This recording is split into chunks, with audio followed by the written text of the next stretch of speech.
Baik, Assalamualaikum warahmatullahi wabarakatuh. Sebelumnya perkenalkan, saya Marwiyah Az-Zahra dari tingkat 2A Kebidanan. Baik, langsung saja saya akan memaparkan hasil laporan terkait analisis dan penerapan asesmen khususnya di kalangan remaja. Baik, kita lihat terlebih dahulu untuk pendahuluannya. Kita tahu ya bahwa masa remaja itu adalah masa perkembangan yang sangat pesat, baik secara fisik maupun psikologis.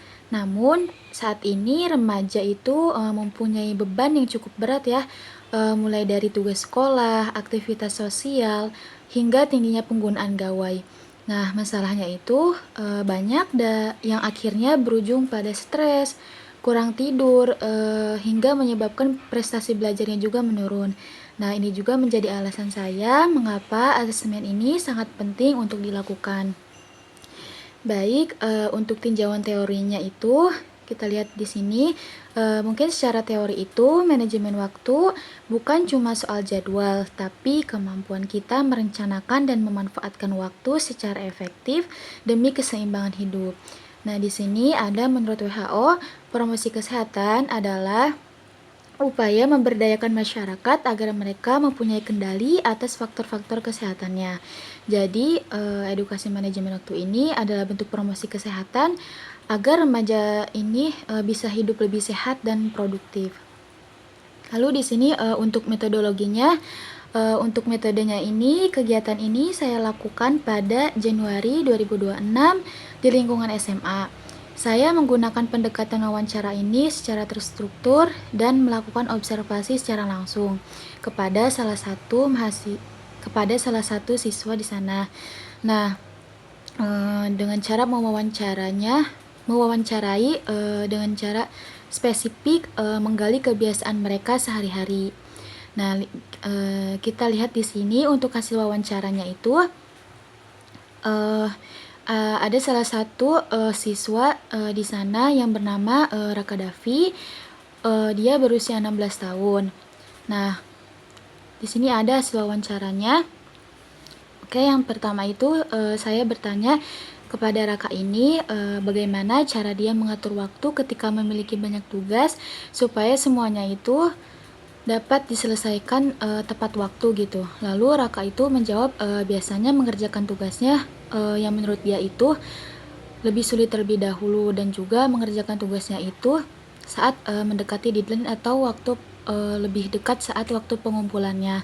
Lalu saya menanyakan kembali kegiatan sehari-hari apa atau aktivitas apa yang sering menghabiskan waktunya gitu. Lalu dia menjawab lebih sering mengerjakan Lalu saat saya menanyakan kegiatan sehari-hari apa gitu, aktivitas apa yang sering menghabiskan waktunya itu, dia sering menghabiskan waktunya itu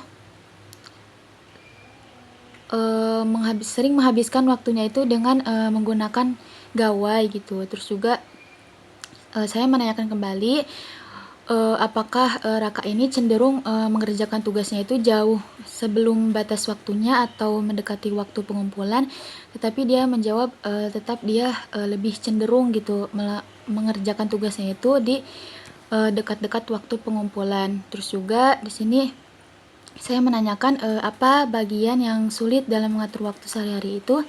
Dia mengatakan sulit mengontrol dirinya agar tidak berlebihan bermain HP, apalagi saat waktu belajar. Jadi secara keseluruhan itu menunjukkan perencanaan waktunya ini yang belum optimal. Nah, untuk hasil observasi dan analisisnya ini, berdasarkan pengamatan saya, Raka ini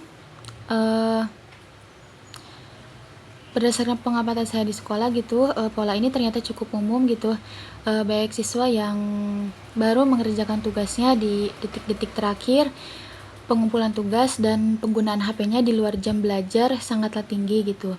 Nah, di sisi lain juga belum ada edukasi khusus mengenai manajemen waktu di sana. Terus jadi kesimpulannya juga jelas adanya ketergantungan gawai yang serius yang bisa memicu kelelahan mental.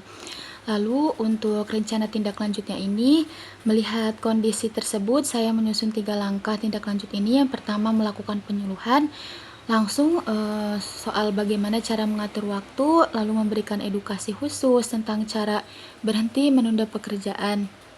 Lalu membuat edukasi kreatif seperti poster dan leaflet agar pesan ini terus diingat oleh siswa.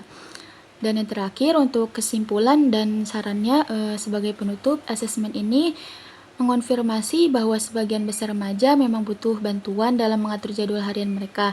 Masalah manajemen waktu ini bukan hal sepele karena berdampak langsung pada kesehatan mental.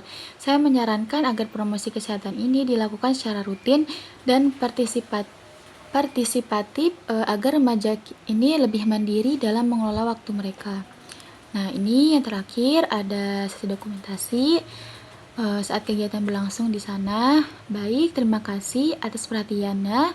Mungkin itu saja yang bisa saya sampaikan. Wassalamualaikum warahmatullahi wabarakatuh.